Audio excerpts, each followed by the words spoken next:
بہر پیارے بھائیو سنیو، میں اتنی بات کرنا چاہتا ہوں کہ اسلام نے ہمیں دو ایسے نظریے دیے ہیں جو کسی اور مذہب اس طرح سے نہیں ہیں۔ ایک تو یہ نظریہ دیا ہے کہ اللہ رب العالمین اس کائنات کا خالق ہے، اور ہر بندہ سوچتا ہے، چاہے وہ مسلمان ہو یا نہ ہو، اس کے ذہن میں یہ خیال آتا ہے اگر ہماری زمین کسی سیارے سے ٹکرا گئی تو ہمارا کیا بنے گا؟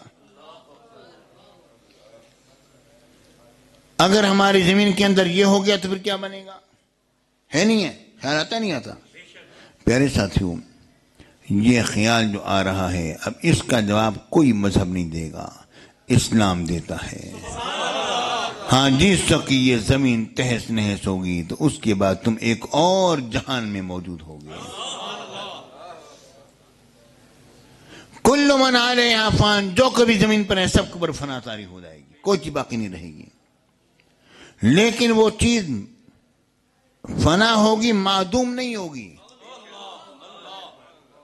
فنا الگ ہے اور عدم الگ ہے۔ ہم نہ تھے، رب العالمین نے ہمیں پردے عدم سے نکال کر وجود عطا فرمایا، لیکن اب جو ہو گیا ہے اب اس پر عدم نہیں آئے گا، یہ عدم کے پردے میں واپس نہیں جائے گی۔ چیز جو موجود ہو گئی ہے عدم کے پردے میں واپس نہیں جائے گی، اس پر فنا طاری ہوگی۔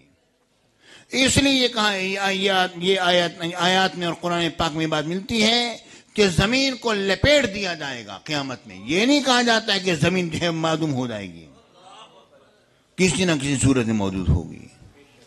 پیارے بھائی، اسے فنا کہا جاتا ہے۔ کل من علیہا فان، جو کوئی زمین پر فنا ہے اس پر کسی نہ کسی صورت میں ضرور موجود ہوگی۔ اس کا مطلب کیا ہے؟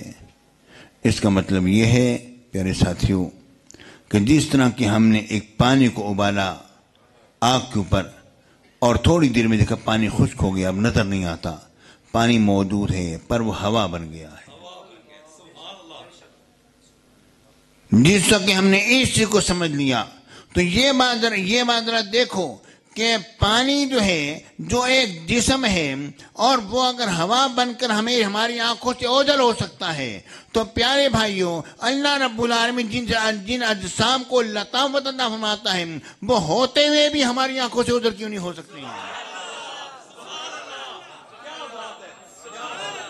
یہ ہماری دیوی حرارت سے پانی غائب ہو گیا اور ہوا بن گیا۔ جنہیں عشق الہی اور عشق مصطفیٰ کی حرارت ملتی ہے، پورے جسم اچانک غائب ہو جاتے ہیں۔